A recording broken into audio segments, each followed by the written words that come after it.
What's going on, everybody? I'm Jay Couture, your news and entertainment correspondent, and welcome back to another episode of On the TL, where we talk about the latest on your timelines right here on Reese Radio. Make sure you're subscribed so you never miss out on the latest in news and more. First up on our timelines, we're talking about CNN, who posted an article that received a big response on timelines. The article is called "What's Digital Blackface?" and it poses the question if it's okay for white people to use black memes. Now, the writer of this article says if a white person shares an image online that perpetuates stereotypes of black people as loud, dumb, etc., they've entered digital blackface territory. A lot of people did not agree with this and actually called this nonsense. One person tweeted, "Digital blackface is not when you post a New York or Nene gif. Digital blackface is when you pretend to be black and get into black online spaces with the intent of speaking for black people." A lot of tweets were saying the same thing, that digital blackface is when a white person creates a fake account pretending to be black to push racist messages. Now, this article was written by John Blake, who is a senior writer at CNN, and he is black. And let me tell you, he has both white and black people laughing at his article on Twitter and telling CNN to do better. I definitely want to hear you all's thoughts on this topic. For me, this is definitely too woke, okay? It's cool to be woke, but this is too woke and definitely reaching, okay? I know I'm good for using a Donald Trump meme, you know what I mean? He'd be like... Next up on our timelines, we have to discuss the situation regarding actor Jonathan Majors, who was arrested over the weekend for assaulting a woman. When I tell you, this had timelines talking, and what's crazy is that it's a lot of rabbit holes to this situation, and more information is coming out that we just have to address. We have to address it and lay it all out.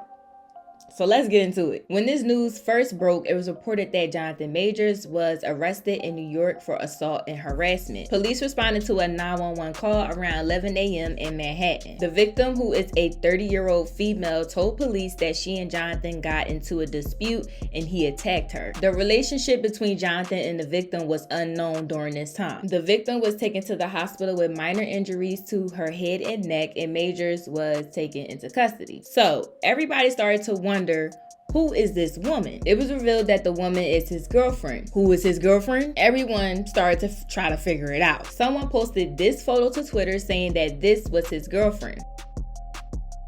Now, you know, I had to dig a little deeper. So apparently the woman in the photo is Grace Jabari, who is a British dancer. This isn't confirmed, but it has been rumored that Grace and Jonathan have been spotted in New York on vacations and on red carpets. I've also found her Instagram profile, and not sure if this means anything, but sis has her Instagram comments turned off. Let's get back to the story. So then the story becomes Jonathan and his girlfriend got into an argument while in a taxi after being out, and the girlfriend saw another woman texting Jonathan. She confronted him about it. He got mad and allegedly slapped her and choked her. According to TMZ, the girlfriend was dropped off somewhere and Jonathan spent the night somewhere else, and the girlfriend went to the police the next day and reported the crime. So at first, it was police responding to a 911 phone call, and now it's the girlfriend reported the crime. But wait, who initially made the 911 phone call? Apparently, sources say Jonathan was the one who made the 911 phone call. And when the police came, they saw, the woman with the injuries, and they immediately arrested him. From the start of this news, Jonathan's team has stated that he is entirely innocent and did not assault her whatsoever. His team has also mentioned that there is video evidence and witnesses to support Jonathan's innocence. Apparently, there are written statements, and of course, there's a statement from the victim, but in this statement, catch this. The victim is taking back her initial allegations. This is too much. Now, Jonathan has been released without bail, as you can see from this photo. My man got on a freedom hat, okay? Prosecutors charged him with misdemeanor assault, aggravated harassment, attempted assault, and harassment.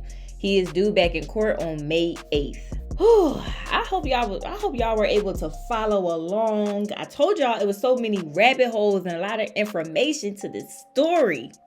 You gotta just keep up. I don't have a fully formulated opinion on this situation, but I will say this. This situation is unfortunate for both parties involved. Jonathan's name is becoming huge in Hollywood, and the timing of everything is definitely unfortunate. Jonathan has commercials with the Army that, were ready to be aired, but they're now on pause due to this story. It just sucks. We here on Reese Radio will follow this story and definitely keep you all updated.